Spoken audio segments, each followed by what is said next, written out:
I used to think zucchini was the worst vegetable on the planet. Can you blame me? Every time I cooked it, it was a complete disaster. I'd buy these perfect-looking zucchini from the store, full of hope, slice them up, throw them in a pan. And every single time, I'd watch them turn into a sad, watery mush pile. The flavor was zero. It was just a weak, green taste, lost in a swamp of its own water. It didn't matter what I did. I roasted them, I grilled them, I sautéed them. The result was always the same, soggy, gross, and a total waste of time. I had literally given up. I decided zucchini was an impossible vegetable, destined to be watery filler. But then, I went on a trip that completely changed everything I thought I knew about this vegetable. And I didn't find this in some crazy expensive restaurant in Madrid. It was in a tiny town in the Spanish countryside you could drive past and not even notice. One of those places that looks like it hasn't changed in 100 years. I found this little tapas bar on a corner with a handwritten menu outside. The list had maybe 10 items, all super fresh and local. And right there, I saw a name that caught my eye, Calabacin al Ajillo, garlic zucchini. I almost didn't order it. Why would I waste my money on my number one enemy, the mushy zucchini? But something made me take the risk. And what they brought to the table was unbelievable. It was a simple plate of golden brown zucchini. They weren't swimming in water. They were literally shimmering in amazing olive oil. The smell was next level, sweet caramelized zucchini and insane toasty garlic. I took one bite, and my entire history with zucchini was rewritten on the spot. It was tender but perfectly firm. The inside was creamy, but the outside had a satisfying crust. And the flavor was an explosion. The zucchini's natural sweetness was cranked up to 100. It was balanced with rich olive oil, a huge kick of garlic, and fresh parsley. I am not exaggerating when I say this was one of the most delicious things I have ever eaten. Not just good for zucchini, it was an S-tier dish, period. I had to know the secret. After I cleaned the entire plate, I got the owner's attention, and in my terrible Spanish, I tried to explain my lifetime of zucchini failures. "How?" I asked her. "How do you make it taste this good?" She smiled and told me the secret, and it was so simple I almost couldn't believe it. Just two things, salt and patience. See, the number one problem with zucchini is it's almost all water. So if you just throw it into a hot pan, you're not searing it. You're literally steaming it in its own liquid. That's where the mush comes from.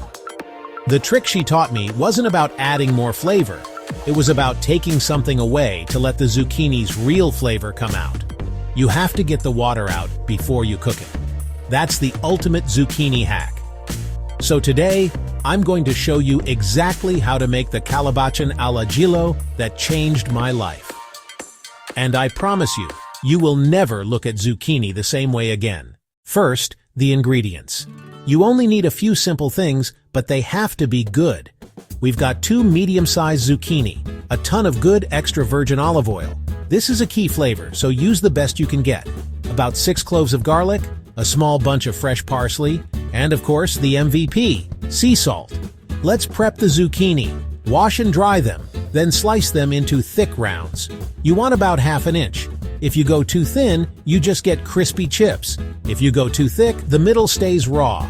1/2 inch is the absolute sweet spot for a creamy center and a perfect sear.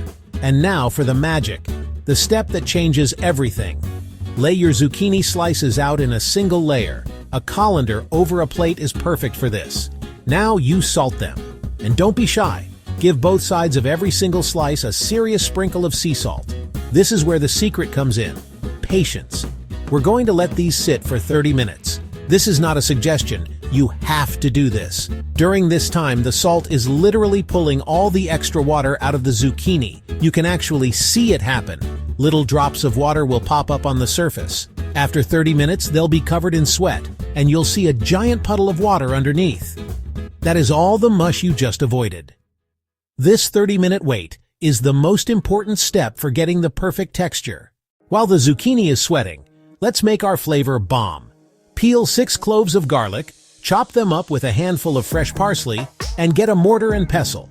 If you want to go 100% authentic, you crush the garlic and parsley together with another pinch of salt. You're not just chopping them, you're crushing the cells and releasing oils, creating a paste that's 1,000 times more flavorful. The smell is absolutely insane. All right, 30 minutes are up. Look at this. See all the moisture that came out? But we're not done. This next step is just as critical. We have to dry them. Move the slices to paper towels and pat them down until they are completely dry on both sides. We just spent a half hour pulling the water out. The last thing we want is for it to go back in our hot pan.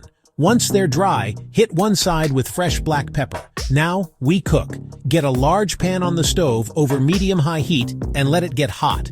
Add a good 2 tablespoons of your olive oil. Once the oil starts shimmering, it's time.